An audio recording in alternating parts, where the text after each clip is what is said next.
Hi, this is Nicholas Bell with Ion Cinema, here to review Wonder Woman 1984, the third film directed by Patty Jenkins, a sequel to the 2017 hit film Wonder Woman, of course, which, after many delays related to the pandemic, Warner Brothers, in conjunction with HBO Max, is releasing the film over the Christmas holiday 2020.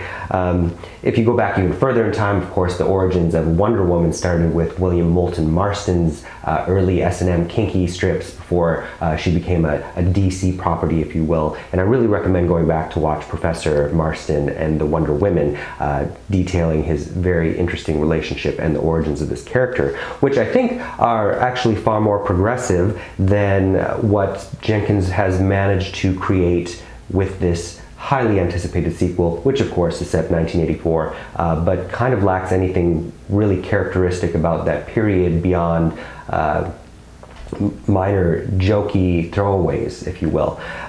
So we meet her at the Smithsonian after a brief opening where we return to the Amazonian world she's from, where as a child she learned a lesson about cheating and basically having to do the right thing, and that you have to put the work in to reap the rewards, if you will, which is really all about what this film is trying to say in its 2.5-hour running time. You'll be reminded of a lot of films from the period, but it's almost as if the screenplay by Geoff Johns and David Callaham is kind of accidental on that front at times. Anyhow, Diana Prince, Gal Gadot, is working at the Smithsonian. We also see that she apprehends some thieves at the mall that are trying to steal artifacts that are stored somewhere in this mall. We learn that who ends up being the central villain, Max Lord, played by Pedro Pascal, is hunting for this seemingly worthless stone that grants whoever touches it one wish. At the Smithsonian, the FBI is going through all of the merchandise that were taken from the store at the mall, and the new gemologist, Barbara Minerva, PhD, played by Kristen Wiig, who everybody sees as invisible. Even Natalie Rothwell, who hired her, can't seem to quite remember this PhD she hired at the Smithsonian,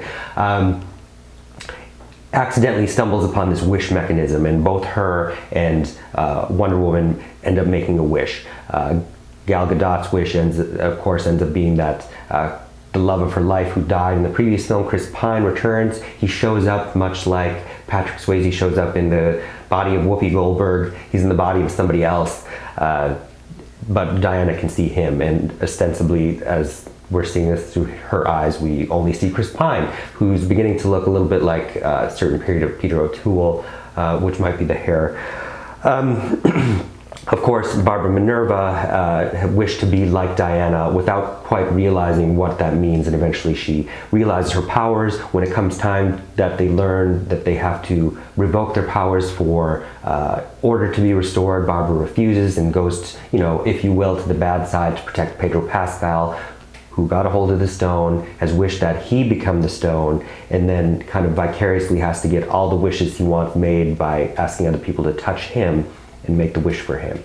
Anyway, that's about as far as I'll go into an overly long narrative that's quite ridiculous. It's using mechanisms that Pedro Pascal is kind of clearly a pale echo of Gordon Gekko from Wall Street, where greed is good. And the screenwriters and Jenkins are trying to get into the age of excess that was the 80s, and by showing how those on the outside of it are desperate to get in. And there are many aspects of Pascal, who has a young son named Alistair, that kind of reminded me of the Andrew Cunanan childhood storyline in The Assassination of Gianni Versace. And of course,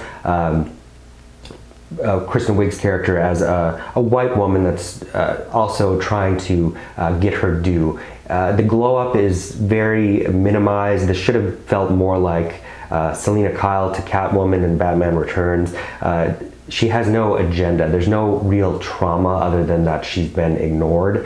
It almost makes this seem like a different casting would have worked better, perhaps like a black woman.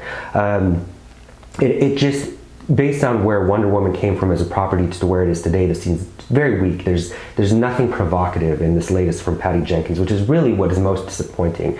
That and the fact that there's really very minimal 80s music, and I don't know if that they had a soundtrack list that was pulled from the film, because based on that preview that played endlessly with the really great orchestral cover of New Order's Blue Monday from Sebastian Bohm, you get snippets of Duran Duran and the Cars, but really it's just Hans Zimmer's very leading score that is guiding us through this. Gadot is, of course, beautiful to look at, and it is the main reason to stay tuned through the end, of course. Kristen Wiig ultimately ends up being very disappointing and underutilized in a way that her beauty is supposed to be almost like the mechanism in Love Potion #9. There are just things that you wonder if, like there's the very famous suit that is in all of the promotional material with the golden wings where she's flying, that is a plot point. And there's also something that happens where a female is able to tear through it. And I don't know if they're are trying to make deeper statements, because it just feels like the writing would have been better and had made us realize that, instead of audience members really trying to reach for something meaningful and something period. I mean, 1984, this was during the AIDS crisis. There's nothing that is making this seem important for anyone other than superficial reasons, and then that eventually just makes this seem basic more than anything. Overall, I would give Wonder Woman 1984 1.5 out of 5 stars. Thank you. Hey, this is Eric from IONCINEMA.com. If you want to support us, subscribe below. For more reviews, interviews, film festival coverage from Sundance, Cannes, Toronto, you want to check out these guys on this side.